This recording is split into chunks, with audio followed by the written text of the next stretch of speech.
But there are many of them, honestly, to dismiss so comfortably, that show that if you close PFOs, migraine attack frequency or intensity goes down. It's a long list. Again, I'm going to move on in the interest of time to this big trial, relatively big trial. And the anecdotal studies where you close the PFO and migraine frequency goes down or migraines are completely stopped is just that, anecdotal. You don't have a control group. Now, how do you come up with a trial where you have a control group, right? You have the same growing puncture, go in with an ambulatory device, for example, shut down the PFO. How do you justify a trial like this? Well, believe it or not, it was done. MIST trial, Migraine Intervention with Starflex Technology trial, was published in 2008. That dated exactly that. They had a control group where the entire procedure was done sham, without closing the PFO. And 147 patients were enrolled, migraine with aura and PFO and moderate to large shunt. These are the patient characteristics, age range, and now pay attention to this. To be eligible for this study, patients had to have failed 2 prophylactic interventions in the past. Okay, so these are intractable migraines. And the primary endpoint was migraine headache cessation, right? And that's a pretty lofty goal.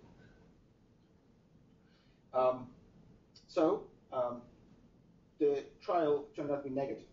They did not achieve the primary endpoint, and that almost effectively killed the field.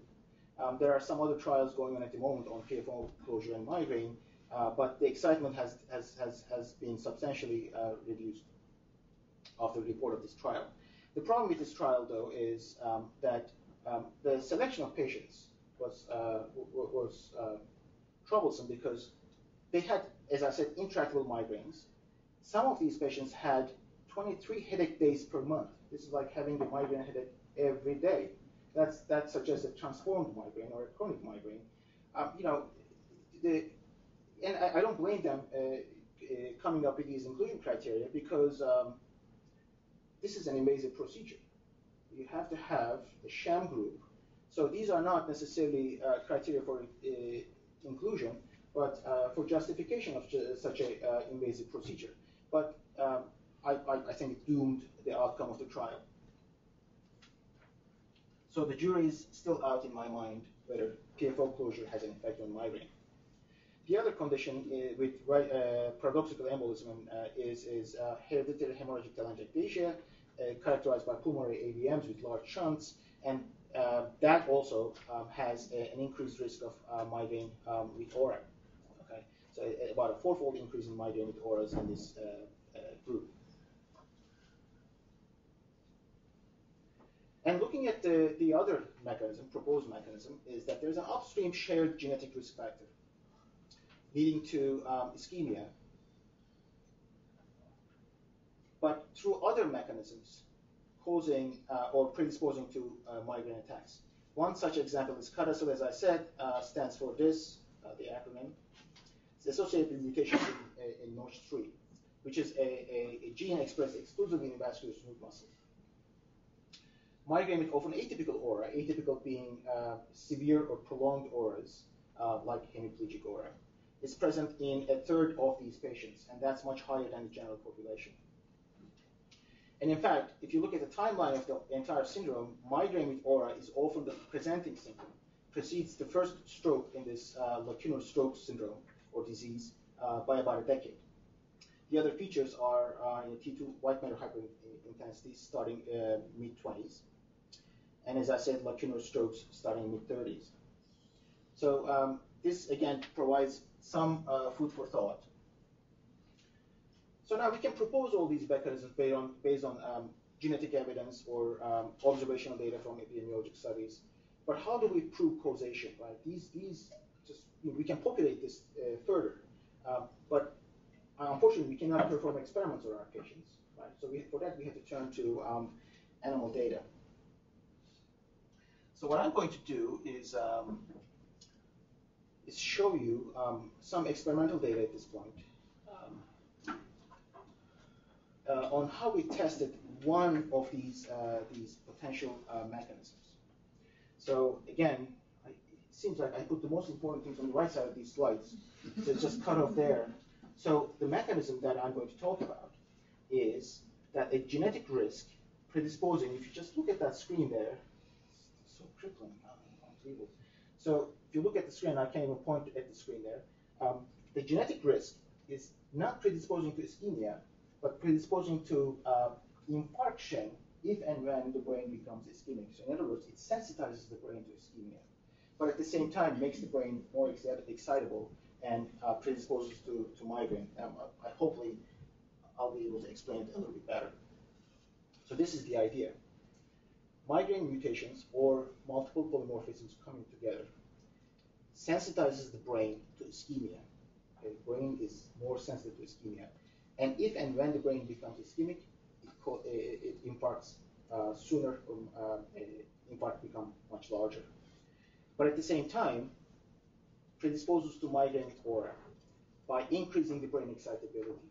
And that's through spin depression, as I said. Alrighty. So to test this, you need an animal model of such a genetic mutation that predisposes to migraine with aura by increasing brain excitability. And that's familial hemiplegic migraine. So this is a monogenic condition. 3 different types have been described so far. And we happen to have the transgenic animal model for FHM type 1. This is caused by mutations in CAV2.1 voltage-gated calcium channels expressed in neurons. And these channels are expressed predominantly in the presynaptic terminals and control the neurotransmitter release and excitatory synapses. The mutations, the effect of mutations, and the mutations that we studied are right there. What they do is they shift the current voltage relationship of the channel opening, single channel opening to the left, causing the channels to open at more negative membrane potentials. In other words, with smaller depolarizations, the channels open and trigger the neurotransmitter release. And once they are open, they conduct larger currents, and their inactivation is also delayed. Okay, and the net result is that there's an increase in glutamate release in the brain.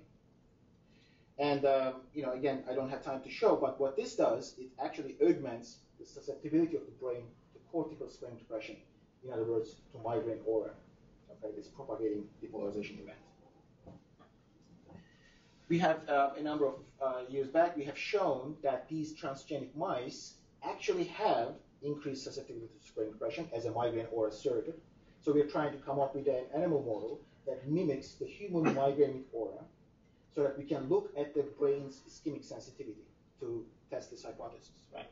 And the way we test this is by an experimental model where we apply continuous depolarizing stimulation on one part of the brain, and that triggers repetitive, in case of potassium chloride, for example, triggers repetitive waves of cortical spin depressions. These are electrophysiological recordings taken by glass micropipettes in the cortex, and each down deflection is a negative slow potential shift, characteristic for a spin depression. And migraine with aura patients actually are having these in their cortices, wherever the migraine aura is taking place. Okay, sometimes occipital cortex, sometimes parietal cortex. And during this wave, that brain depolarizes, creates some positive symptoms, followed by negative symptoms, like scintillating scotoma, followed by a loss of vision or scotoma, right? Scintillations followed by scotoma. And the number of these waves that you can trigger during continuous potassium chloride application is one measure of how susceptible your brain is to spin depression. So we have shown that in both mutants, R192Q and S200L mutants, the frequency of spin depressions triggered by potassium chloride was increased in both males and females. Females actually develop much higher frequency than males, again, reminiscent of the migraine being more common in women. And there was also a allele dosage effect. We looked at heterozygotes and homozygotes had much higher frequency than the heterozygotes. So heterozygotes were intermediate between the wild type and the homozygotes. Now, there is a difference between these two mutations. R2 mutation is associated with the classical FHM, where the hemiplegia it comes during the aura and stays for an hour or more and then disappears. And SL mutation is a much more severe mutation. These patients are so susceptible that if they get hit by a tennis ball in the head, for example, they become comatose. Their brain depolarizes, and that stays on, and they can be down in coma for days in a row. And that again was reproduced in our transgenic model. The RQ mutation increased the spleen impression frequency less than the SL mutation. So there was a genotype-phenotype correlation as well. We also looked at the electrical stimulation. It's on the right side cut again. We can look at it. And the electrical threshold to trigger a spleen impression was also lower in these mutants. So overall, this, yeah. Sorry, what's the time scale for these? Right, so I believe these are 30-minute recordings. Okay. So each one is a 30-minute recording. And the spleen impressions are much more frequent, but I also look at narrower, right?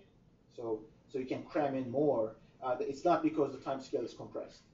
This time scale is the same in all tracings. It's about 30 minutes.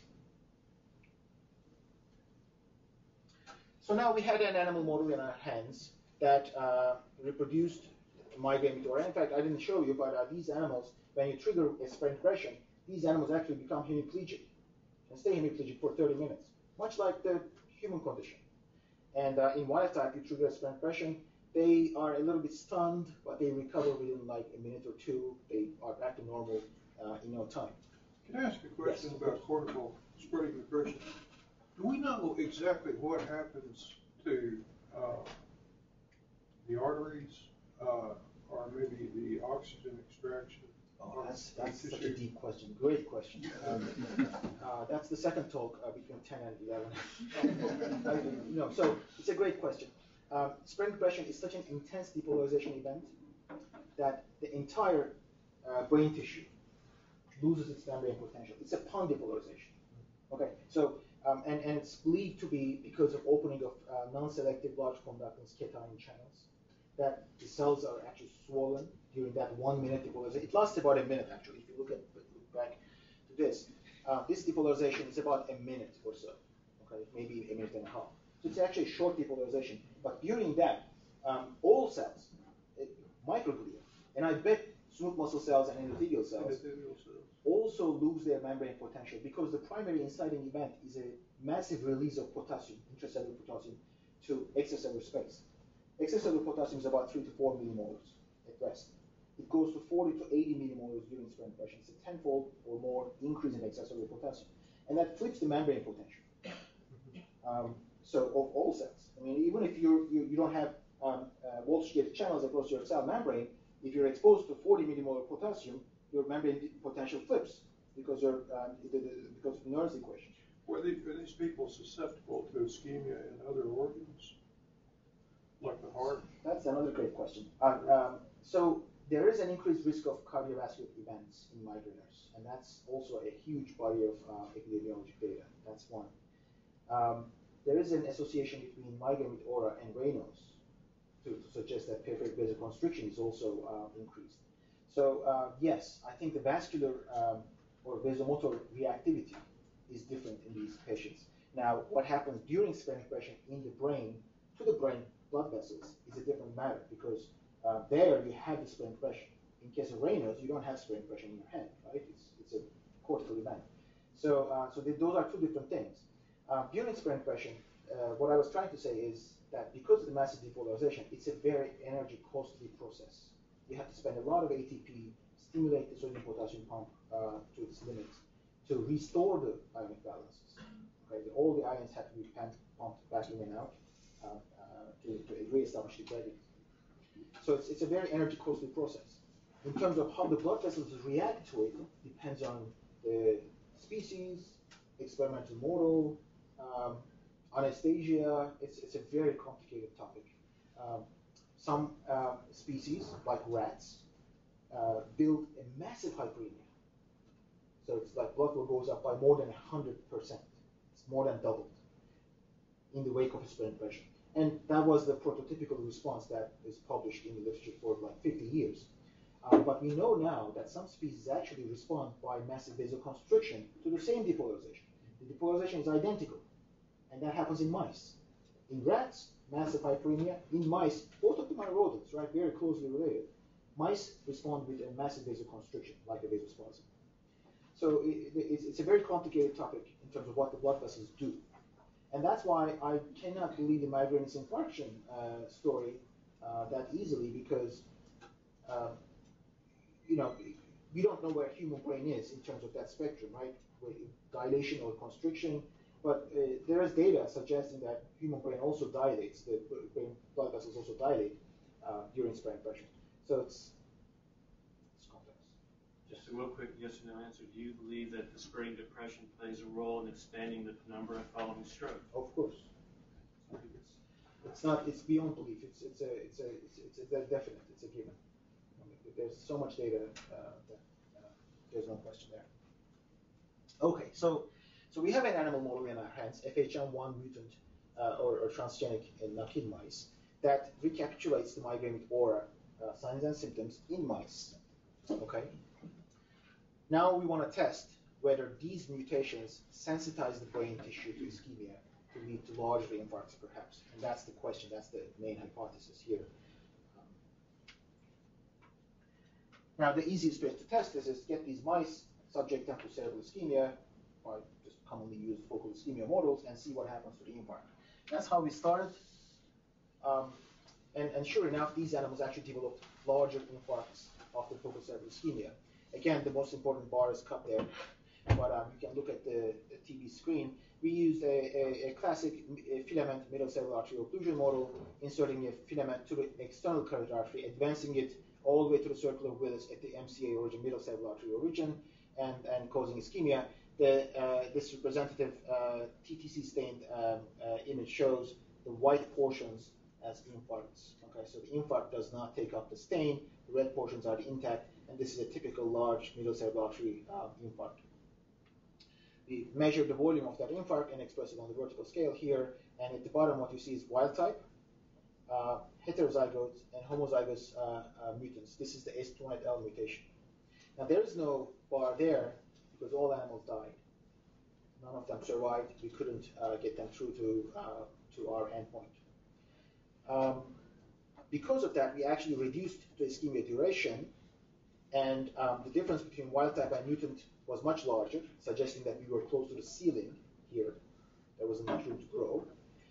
Much larger, and there is a bar on the homozygous side here on the right on the screen. Maybe you can see it's a little larger than this, but there's no error bar on that one because, again, most of our animals died and one survived in the entire cohort. We couldn't justify doing more and more and more mutants because they were all dying, and by regulation, death cannot be an endpoint in our studies. IRB doesn't allow this, IRB regulations. What was your N? Okay, hold on, let me see if I have it. I don't have it written. So each group here is at least 7 to 10. Now here we had, I believe, 3. We aborted the study when all 3 died. Here on that bar, on the very right side, we tried the homozygote 4, and 3 of them died. We only had 1 animal left, and we said, no, we just stop there, because we cut down the ischemia to 30 minutes. Anything less than that, the results will be unreliable. But that wasn't the only thing. So this is the mortality. The more interesting finding was that this is the mortality. Okay. With the short ischemia model, mild ischemia model, 22% of wild-type animals showed no infarction. Okay. Typically, this filament MCA is done either 45 minutes or 60 minutes to get consistent infarcts. If you cut it down too short, you end up getting animals where no infarction happens. And that's because of collaterals and some circular villus variations or that brings in a little bit extra blood to let the brain survive 30 minutes of ischemia. That happened in 22% of wild-type animals. So technically, these 22% animals had a TIA, right? They did not have an infarct. That was a transient ischemic event for these animals. None of the heterozygotes or homozygotes showed no infarction. In other words, they all had a stroke. And that tells you that the brain is sensitized to ischemia, so that even when the ischemia is short, that would cause a TIA without an infarction in a patient, in a non-migraine. the same duration of ischemia will end up causing an infarction in a migrainer. So they are sensitized to ischemia. When a non-migrainer will have a TIA, a migrainer will have a stroke. And that's a pretty good potential explanation for increased stroke risk in migrainous, because that's what we measure. We measure infarcts and strokes, right?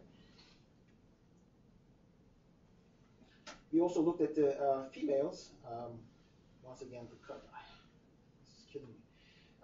So if you look at the TV screen on the left, this part, the rightmost bar is the female heterozygote animal. You see the difference between wild types and heterozygotes, right? So this is the male cohort that I showed you. Here I have the numbers. See, I don't know why the numbers didn't show up in the previous.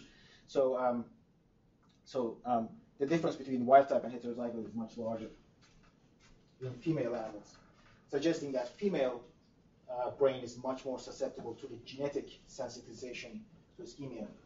Now, the other thing that we did is, of course, the presumed mechanism of this is increased glutamate release.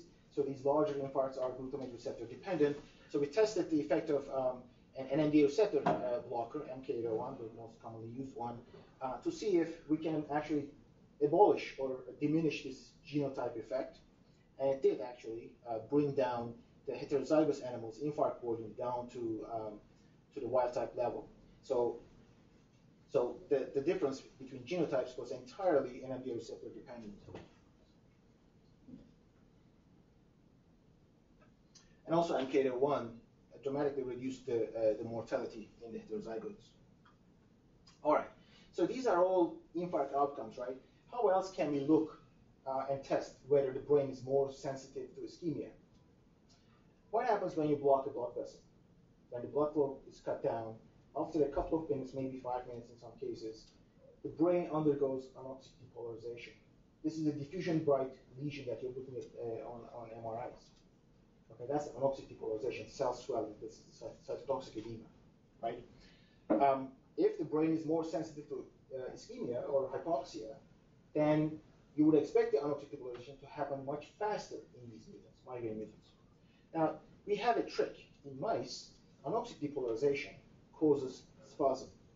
When anoxic depolarization happens, brain blood vessels in that region undergoes a constriction, which you can detect by laser Doppler. So what you see here is laser Doppler tracings.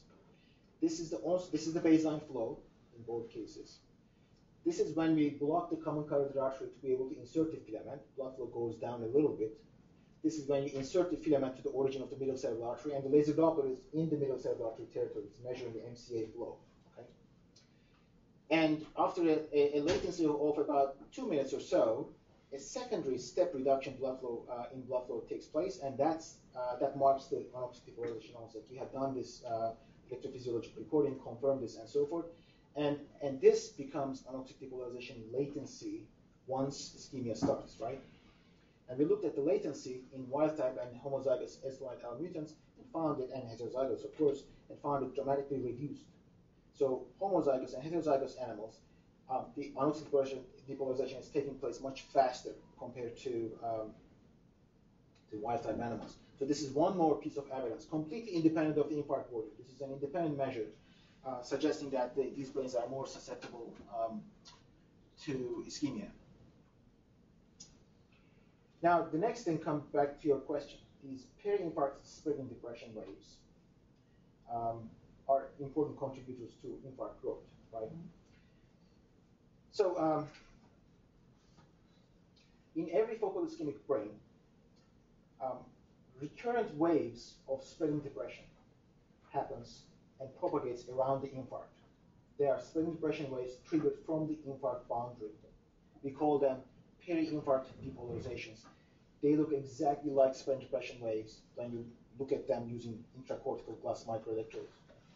Okay, each down deflection is a spreading depression wave. Now, if these brains are more susceptible to spreading depression triggered by potassium chloride or electrical stimulation, the reason that they may be more susceptible to developing these peri-infarct spreading depressions or depolarizations after the onset of ischemia. So we recorded these waves after we induced ischemia, and counted the number of, or the frequency of these depolarization waves, and sure enough, there was a dramatic increase in the number of peri-infarct depolarizations or spread depressions in these brains. What you see here in the middle is the summary of all experiments, 5 in each group in this case. Each circle is one spread depression, and line indicates the start and end of recordings. It's not identical in every animal because some surgeries go faster and better than others, so there's a variation. But overall, the duration of recordings are comparable. And when there is a short experiment, we adjusted for that difference in terms of frequency. And what you see is that the homozygous S1 animals were firing spread depressions like a machine gun. And in fact, there were clusters of them. And we believe these are reentrant or circling spread depressions. So it starts at one point, goes around, just like ventricular tachycardia, right? Reentrant waves, and going around the infarct many, many times before they actually stop. And that kind of pattern we never saw in wild-type animals. And on the lower left, what you see is the cumulative peri-infarct depolarization number over time. This is the summing up all the animals here, and you can see that it's doubled. The frequency is given on the right side is essentially doubled, 2.6 per hour in wild-type versus 5.3 per hour in the FHM1 mutants, migraine mutant mice. Just to give you an idea, what I have here are 2 laser speckle flowmetry movies. These are, oh boy, 10 minutes left. So this is a 2-dimensional blood flow imaging technique, optical imaging technique, where we image changes in blood flow. It's a relative blood flow imaging through intact skull. We just pull away the skin and start imaging from the top. And mouse skull is thin enough for us to see through it, the blood flow. And what you're going to see is that we will clip the distal branch of the middle cerebral artery while the imaging is ongoing. And you'll see a region of ischemia, focal ischemia, in the MCA territory right there. Okay. And then, on top of that, hopefully we'll be able to see, maybe we can just turn off the lights just for a minute or so.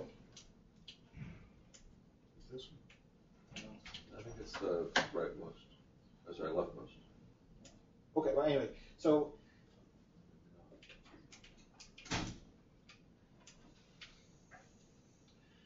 let's see these movies, okay? Oh, okay. There you go, thank you. Okay, so this was the occlusion, this is the microvascular clip, this is the focal ischemic brain, okay? And this is the entire hemisphere as shown here, right? Now look at this. Don't bother looking at that. Look at this one, because nothing happens there. This is the wild type. I'm going to point to waves of peri-infarct depolarization. So here's one. You can see it moving, right?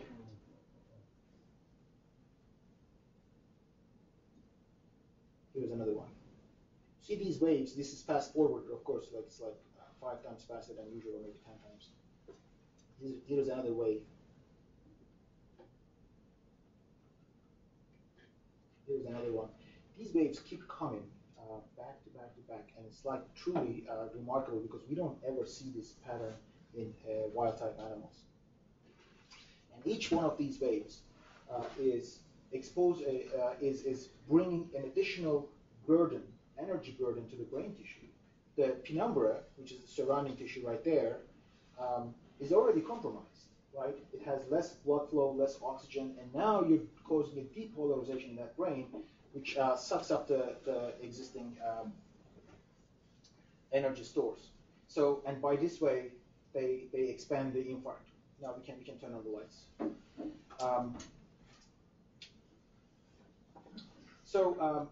Now, if this is the case, can we get a more clinically relevant endpoint in these animals to just have some insight in terms of how patients might be behaving? So what we did is a diffusion-weighted MRI in these mice, and we did filament MCAO, filament middle cerebral artery occlusion, and brought them back into the MR 30 minutes after occlusion. This is a very early time point, and we wanted to see if, as early as 30 minutes, is there a difference in the diffusion-weighted lesion or ADC lesion in these animals. And we did see that, as you can see here in the cortex, the mutants, homozygous mutants, had larger cortical ADC lesions. But not only that, but subcortical lesions in the thalamus and the striatum were also larger. Again, it's cut there, but you can look at the screen. So as early as 30 minutes after filament MCAO, there was a larger ADC lesion in these animals. So once again, it shows you how sensitive these brains are to ischemia.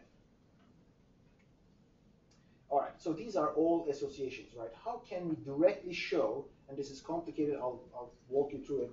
How can we directly test whether the brain is more sensitive to ischemia? What we did to directly test this is, this is a laser speckle flow image, okay? It's not color-coded, it's gray-coded. Whatever dark you see is increased flow, right, or higher flow. It shows the blood vessels and whatnot. But this is the raw image. So this is what we got during distal MCA occlusion. 48 hours later, the animals were sacrificed and brains taken out, and this is the TTC infarct. We put the brain under the same camera with the same angle and magnification, and co-registered the two images based on known landmarks.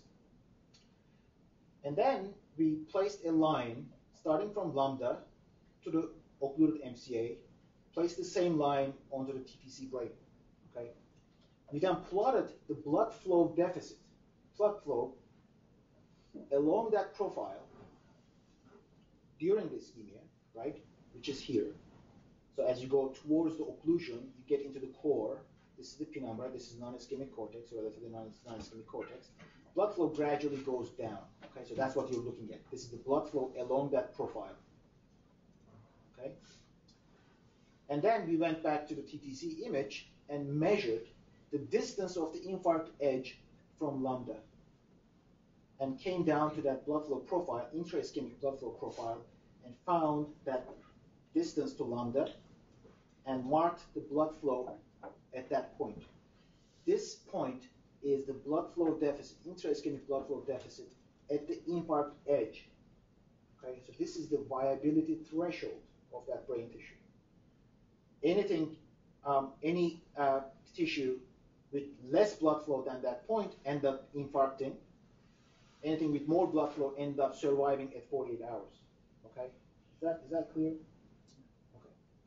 So this is essentially the CBF threshold for viability, and this is a concept proposed by Hausman 25, 30 years ago. Here we have a chance to directly test this in a mouse brain. And what you see at the bottom here is the viability threshold, CBF threshold, in wild type, which is about 35%. So if you had 35% residual CBF in this mouse, you could survive that 1 hour transient distal MCA occlusion.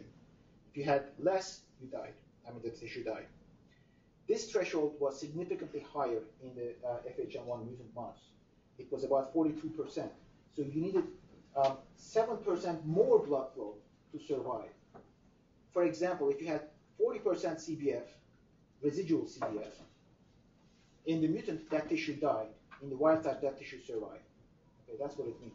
So this is a direct testing of the concept of ischemic sensitivity in the brain. Do you think that's oxygen carrying capacity? So I don't think it's different. So if you, for instance, hemodiluted, you would shift that cerebral. Yeah. So this threshold depends on many factors, just like that. So if it's something that purely changes the brain perfusion, it's factored out because we are normalizing based on perfusion, right? So, but if you change your hemoglobin, right, or if you dilute your blood, then it would change this threshold definitely. Okay, so now the shared upstream genetic risk factor concept is done. So a mutation that causes, that predisposes to migraine with aura by increasing the brain excitability does indeed promote infarction if and when the brain becomes ischemic. Well, we decided to test it in another animal model. It's 9 o'clock, so should I stop or should I keep going? Well, people may leave if they Okay, so good. And our meeting is with you, so if you give me permission, you're fine. So we had we were lucky enough to have a second transgenic mouse model, this time a mouse model of CADASIL. As I said, CADASIL is a stroke disease, right? It's characterized by lacunar strokes, but at the same time, it predisposes to migraine with aura. So we decided to look into this, and the mutations that we tested, the mutation that we tested, that I'm going to show in this talk, is the R90C mutation, which is right there. This is the Notch3 gene, and this is expressed exclusively in vascular smooth muscle cells, okay, and pericytes in adult brain. It's not expressed in neurons, or glia, or microglia, or endothelial cells, only in vascular smooth muscle cells and pericytes. Now, this is a vascular mutation. You would think that there's vasculopathy. So if we did filament MCAO in these animals, it's not that surprising that we would find larger infarcts. Okay, so that's what we found. What you see here is again, the TTC stained brain, and the white regions are the infarcts. And we tested not only the wild type, but also the transgenic wild type, because the expression level of R90C mutant transgene is not the same as in wild type. So we have to go in and overexpress the wild type as well to make it the true control. But the two, the regular wild type, naive non-transgenic wild type, and wild type transgenic animal did not differ, so they are all combined into one control group. And in young animals, males, the infarct was larger. Age did not make a big difference. Infarcts were still larger. The difference was not dramatic. And we also looked at females, which is again cut out on the right side. The difference was still there. So these animals developed larger infarcts. And it's not that surprising because this is a vascular smooth muscle mutation. It's believed to cause blood flow dysregulation in the brain as the mechanism of the white matter hyperintensities, T2 hyperintensities, and lacunar infarctions. When we looked at the blood flow defect by putting a laser Doppler probe during ischemia in this middle cerebral artery territory where the infarcts are larger, we didn't see a difference. So we are now measuring the blood flow reduction during ischemia. If it's a vascular dysfunction that's giving you larger infarcts, you should see worse blood flow reductions in these brains, yet it's not the case. Essentially, the three groups were identical. Okay, so this is CCAO brings it down to 70% residual flow. Insertion of the filament brings it down to less than 20%. It stays there in all groups, and then reperfusion brings back the flow at the same rate. So it's not blood flow dependent. Just to be on the safe side, we looked at the circle of Willis. This is a intracardiac carbon black perfusion model where you perfuse the animal intracardiac with carbon black, which is essentially an ink, and then gently take the brain out and look at the blood vessels. By doing this and with controlled pressures, you can actually measure the diameter of the basilar, the middle cerebral artery, anterior cerebral artery, and you can look at the presence and diameter of posterior communicating arteries and whatnot. You can assess these. And on the flip side of the brain, you can look at the peel collaterals between ACA and MCA territories. You can count them. You can look at the distance. The short story is we didn't find any difference in these animals compared to wild types. Okay, so cerebrovascular anatomy was identical in these animals. That's true at the Yes. arterial level, but how do you know it's true at the arterial? Yes, intraparenchymal vessels, we cannot look at this. Right. But if there was a problem with intraparenchymal vessels, our blood flow study might have detected that, right? If the arterioles are dysfunctional, then maybe we should see a lower blood flow during ischemia or poor reperfusion or something else. It wasn't there. But this is not an ideal technique. Just a single point laser Doppler measurement is not the best way to look at the blood flow in the brain. We have other data that I don't have it here, but we did distal MCAO, did the laser speckle that I showed you the movies, and we quantified the area of the perfusion defect, much like the perfusion-weighted imaging in humans, right? So we performed the same study, and we don't find a difference between CADASIL mutants and wild-type animals. Well, we said, wait a minute, these CADASIL patients are more susceptible to migraine with aura. Could this be because these brains are more susceptible to spreading depression? it's not a straightforward thing to propose because it's a vascular smooth muscle mutation, and we don't know why vascular smooth muscle mutations should predispose to increased excitability in the brain. Right? How do you go from smooth muscle to brain excitability? Well, we said, hey, there's no reason not to test it, and to our surprise, we found that Karaser mutants actually have increased sprint depression susceptibility. Now, this explains the clinical phenotype of migraine with aura in these patients, severe auras in these patients. And this is the data. This is wild type, cut out there. This is the mutant. More frequent sprint depressions during potassium chloride application, and a lower threshold. What you see here is stepwise increasing electrical stimulation of the cortex. When a sprint depression is triggered, we take that intensity as the threshold intensity, and this is again several steps lower in the mutant. Lower threshold means more susceptible to trigger sprint depression. This is the average data. This is electrical threshold in microcoulombs. This is the wild type. This is the mutant. There's a clear separation. In fact, this is a log scale. There was a tenfold reduction in the required stimulus intensity to trigger sprint depression in the mutants. When we look at the sprint depression frequency, again, this is the wild type, this is the mutant. There was an increase in sprint depression frequency triggered by potassium chloride.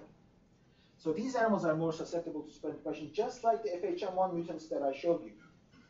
If that's the case, could it be that there's more peri-infarct sprint depressions, right? And we next tested that, and yes, we found an increased frequency of peri-infarct depolarizations in the R90C mutant compared to wild type.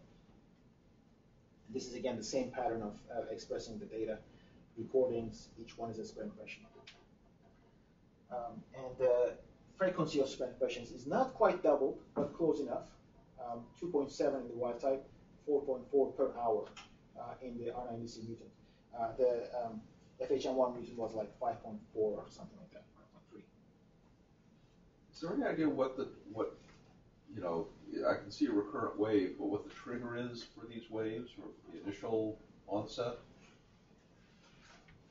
You guys are asking great questions. I mean, that's the mystery. We know what these waves do to the tissue. We know how they propagate once they're triggered. We have no clue what is triggering them. Now, when you apply potassium chloride topically on the brain, so sprint depression is triggered. Let's take a few steps back. Sprint depression is triggered when a minimum critical volume of brain tissue is simultaneously depolarized. That causes those cells to dump their potassium out. That creates sufficient potassium concentration to diffuse out to neighboring non-depolarized cells and trigger the same cycle of depolarization in those cells. So it's a slowly propagating wave, propagating by way of contiguity. Yeah. The synaptic transmission is not relevant, right? Or action potentials are not relevant. In this case, so in potassium case, we are triggering that minimum critical volume of depolarization by exogenously applying potassium chloride or by electrically stimulating the brain, right? In case of stroke, we know that the center of the stroke, the core, is depolarized. The core looks exactly like what the potassium chloride does to the tissue. Okay, so it's depolarized, and core has potassium levels of 60 to 80 millimolar. So it is a tissue in the center of the brain, like this ischemic brain, that is permanently depolarized. And it may be triggering the waves. Now, at the risk of getting scooped, we actually did a study, which is under review now by Neuro, to look at what factors may be actually triggering these depolarizations. Because if you look, I mean, your question is really fair. There is a sprint depression there, right? But what triggered that? So, yes, there is a depolarized core, but why not have one here, one there, one there, one there? What is triggering those punctual events, right? So we looked at several factors. We found that transient reductions in blood pressure, like we all have such transient reductions in blood pressure, actually triggered one. So that transiently dipped the penumbral blood flow, where autoregulation is already disturbed, tipping it over to depolarization, and that triggers a wave of sprint depression. Transient hypoxia, which is a very common thing in stroke patients because of aspiration, triggered a peri-infarct depolarization. And most importantly and fascinating, somatosensory stimulation triggered peri-infarct depolarizations. Only when you stimulated the region that is in the penumbra So if you have a brain ischemic region like this, right? If you stimulate the animal at a body part that is in the core, which is permanently depolarized, nothing happens. Most likely because our stimulus never reached the brain is depolarized and silent. When we stimulate that body part that is completely outside the ischemic region, again, nothing happens. When we stimulate the body part that is in the penumbra, it just triggered. And most likely reason we think, based on some oxygen measurements, is that our stimulation transiently increased oxygen extraction. And there wasn't enough oxygen, so it tipped over the animal. So the two put together, Cadacil and FHM1, the same concept applies. Okay, there's increased rate of anoxic depolarization, increased frequency of peri-infarct depolarization, and the viability threshold is increased if you have a genetic mutation or a polymorphism that increases the brain excitability and spleen depression susceptibility as the mechanism of migraine with aura. Okay, so migraine with aura becomes the marker or biomarker, in a sense, that predicts how the brain tissue will behave.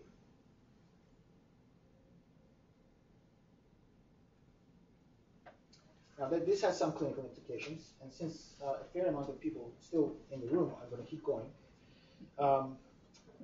So first of all, if the brain tissue is more sensitive to ischemia and depolarizing faster, infarct growing faster, as we showed with ADC lesions, diffusion MRI, does that mean that there is a shorter therapeutic window in migraineurs? So by the time, in non-migraineurs, we think the viability continues to be there for about 3 to 6 hours, maybe 9 hours. But perhaps in migraineurs, it's going to be 1 hour. When a migrainer comes in at 2 hours after stroke onset, they will have complete depolarization of the entire perfusion defect, right? The second implication that there may be a clinical pathological disconnect during acute stroke in migraine. And what does that mean? That means that if migraineurs with aura are triggering more peri-infarct depolarizations, these peri-infarct depolarizations will transiently cause dysfunction in brain tissue. Okay, as I said, these animals become hemiplegic during spleen depression, just like FHM patients. If they have more frequent peri-infarct depolarizations during stroke, they will have much worse exams compared to what you see on the MRI, because MRI just shows you the core, not the propagating waves around the core causing dysfunction in the surrounding brain tissue. So that's another possibility. We know from previous work that spleen depression disrupts the blood-brain barrier. If you have so many spleen depressions, perhaps that causes much more severe blood-brain barrier breakdown and maybe a mechanism for malignant brain edema in large MCA strokes, right? That quite often requires hemicranectomies. And lastly, can we pharmacologically bring down the susceptibility of the brain tissue to spleen depression? And we have, way back almost 10 years ago, shown that migraine prophylactic drugs bring down spleen depression susceptibility, make the brains less excitable, okay, like valproate or propranolol or topiramate. If we can pharmacologically bring down migraine with aura, right, in patients, does that actually protect them against stroke as well? Because spleen depression is the key biomarker here, as the the substrate of migraine aura. That's another question. Now, experimentally, we tested this. I'm not going to show, no time. And the answer is yes. When we treat these animals, both the mutants and the wild-type animals, even if you're a non-migrainer and start on topiramate for 4 weeks or 5 weeks, your infarcts are actually smaller. But I'm going to show you some data, clinical data with this.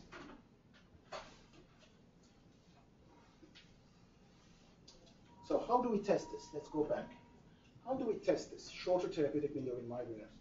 What is the measure of viable brain tissue in the infarct, in case of stroke? It is the diffusion-perfusion mismatch. The perfusion defect quite often is larger than the diffusion lesion. And the difference between perfusion and diffusion lesion, the mismatch, represents tissue that is still viable, that hasn't infarcted yet, that hasn't depolarized yet. So by looking at diffusion lesions and comparing it to the perfusion defect, which is shown here, superimposed, by calculating the mismatch, diffusion-perfusion mismatch, we can have an idea how much viable brain tissue is left at any given time point in a patient. Okay, this is classical in the stroke field and the trials and everything. So this is not a new concept. So if migraineurs, their brains are more susceptible to ischemia, their diffusion lesion will grow into the entire perfusion defect in a shorter period of time. That's the prediction, okay, from the experimental data. So we went back to our MGH stroke database, did a retrospective review of more than 3,000 acute stroke admissions. This is like literally flipping pages in charts for over 10 years, right? Covering over 10 years. We identified those patients with a diffusion and perfusion MR done within 48 hours of ischemia onset, stroke onset, and migraine status documented. Okay, so this is the critical portion. It has to say in the chart that this patient has migraine, or it has to say in the chart this patient does not have migraine. So it has to be clearly documented. Okay? We applied diffuse criteria to define the mismatch. We don't have to get into detail of that. This is commonly used. And we exclude small lesions just like everybody else does because of the measurement reliability issues in MRIs.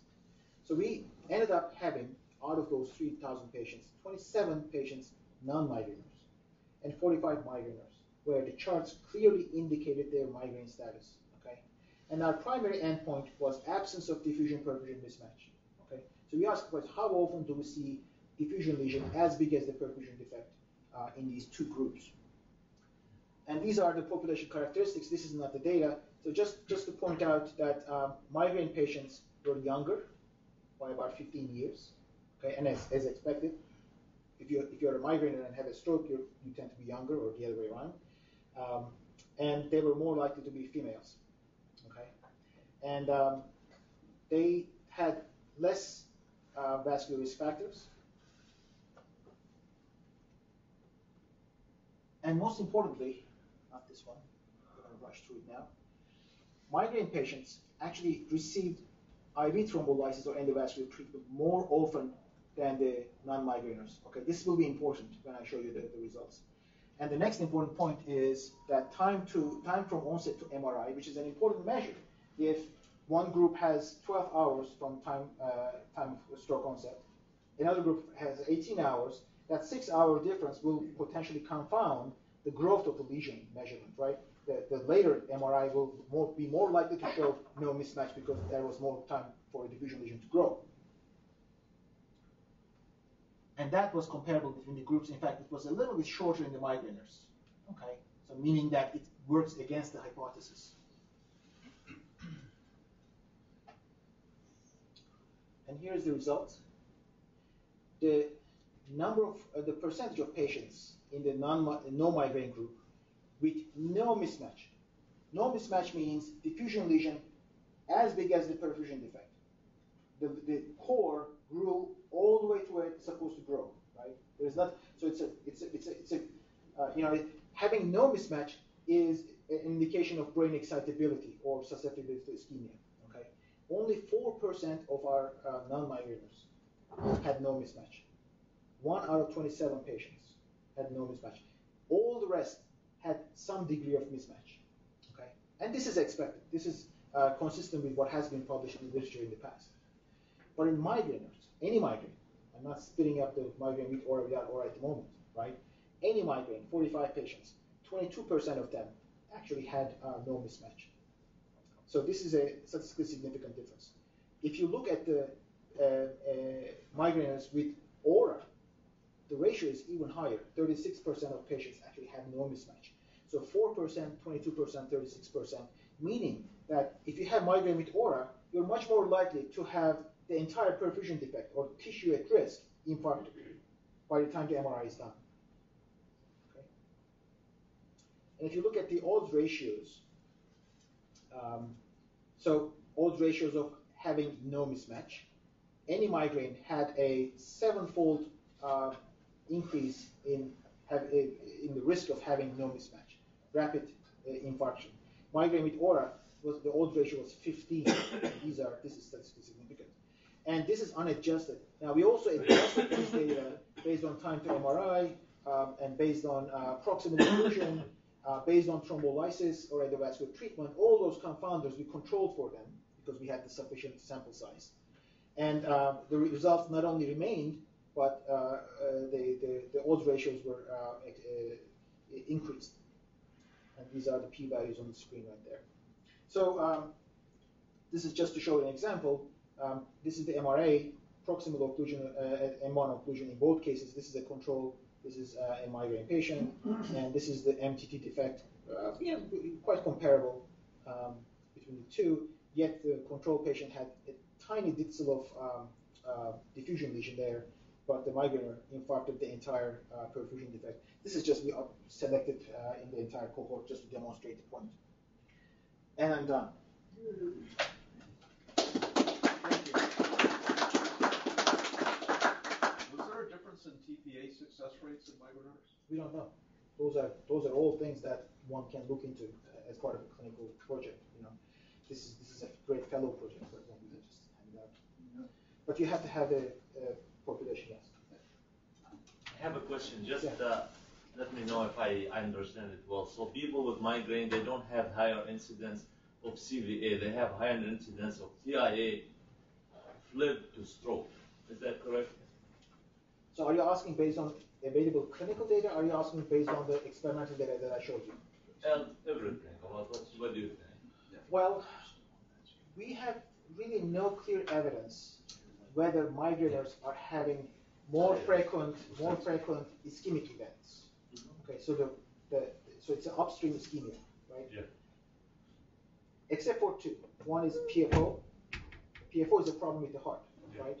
If migraineurs have more stroke, and if PFO patients have more migraine with aura, maybe the upstream ischemic event rate is higher. It's a possibility. Dissections are more common in migraineurs. That's another suggestion that the ischemic events may be higher in migraineurs. But other than that, there is no evidence. But there is evidence based on what I showed you now, is that if they have a TIA, they'll end up having a stroke, right? If a non-migrainer will have an infarct of this size, a migrainer will have an infarct of this size with given the same perfusion defect, right? So it's an intrinsic tissue factor. So it's the response to ischemia. Yeah. Two questions. One is just there's very little data about aspirin for preventing stroke in these patients. What's your feeling about that? Well, we are going there. I think there will be a trial of vascular prophylaxis in migraineurs. But we don't have the critical momentum or critical mass of believers to fund a trial like that. It requires funding. Now, if you're asking my personal opinion, whether I would start a migrainer with aura on aspirin, a 35-year-old woman, for example, on aspirin, I would say probably not. But if a 50-year-old comes who has no history of migraine with aura, but starts getting flurry of auras, with or without the headache, doesn't matter, then I would be very nervous. I would work him up, and even if the workout doesn't reveal any vascular problems to explain these events, I would still start him on aspirin. So it's just a graded response. Because not every migraine aura is triggered by ischemia, and that's the implication.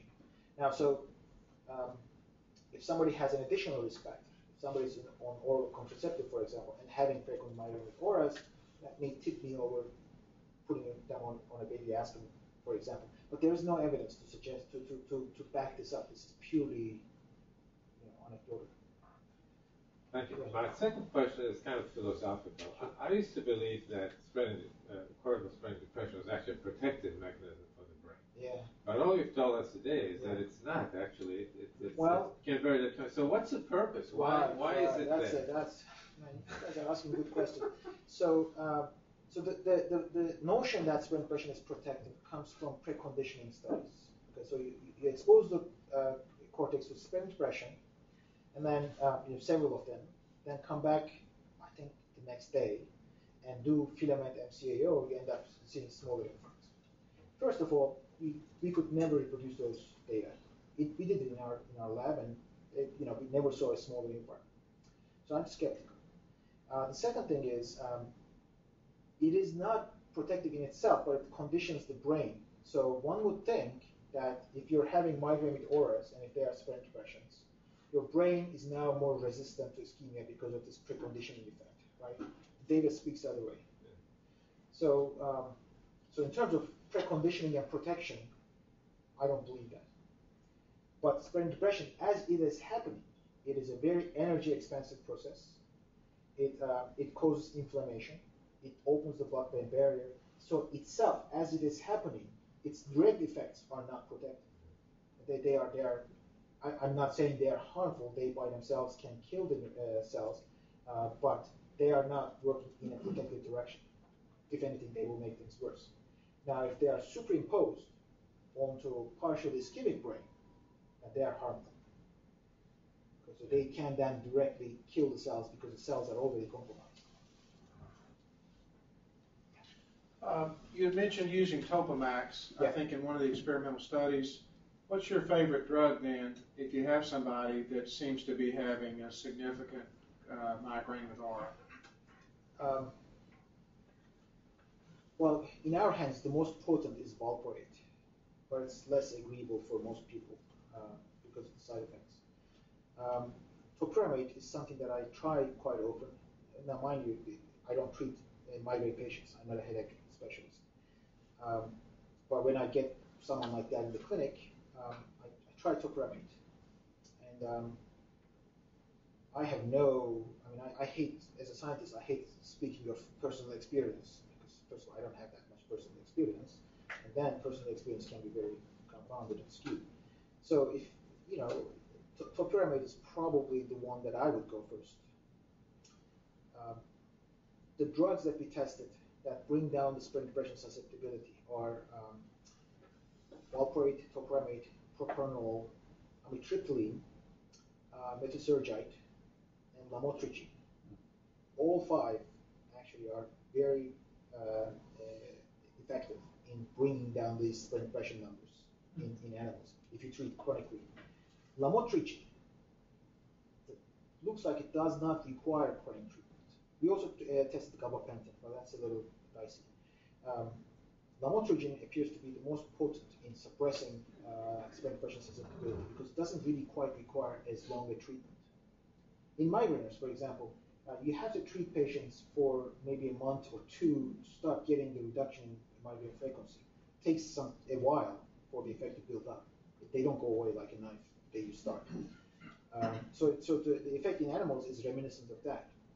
But lamotrigine experience is not clear in the literature. There have been trials. Some are positive, some are negative. So in terms of migraine prophylaxis, lamotrigine is up in the air. But when it comes to preventing the sprint depression in animals and protecting against stroke, lamotrigine was the most effective in animals. What's interesting is that these are all sodium channel agents, and what you'd expect is that calcium channel blockers, Rapamil, ought to be more effective, and yet both clinically and migraine prophylaxis and yes, you're right. So we did not test the calcium channel blockers because they do have often cardiovascular side effects, and that compounds the ischemia outcomes and all the experimental setup and everything. So on the other hand, the calcium hypothesis in stroke, I think, is overrated. In fact, sodium influx, potassium efflux, and cell swelling, in my opinion, based on everything I've read in the literature over the past 15 years, in my opinion, is more important than calcium influx. It's important. There's no question calcium influx does a lot of bad things. But the efficacy of calcium channel blockers as neuroprotective agents has been very little. You haven't tested riboflavin, have you? No. Somebody else tested it on sprint depression. Somebody else did? Yes. I'm pausing because I'm trying to remember what they found. John Schoenen in Belgium tested this. I'll look it up for you. Yeah, that's okay. I can look it up. So they tested riboflavin and can't remember what they found. Yeah. Okay, that's okay. So it's tested. It's out there. Well, in the interest of time, let's go ahead and call it. But thanks so much. That was really no problem. Thank you so much.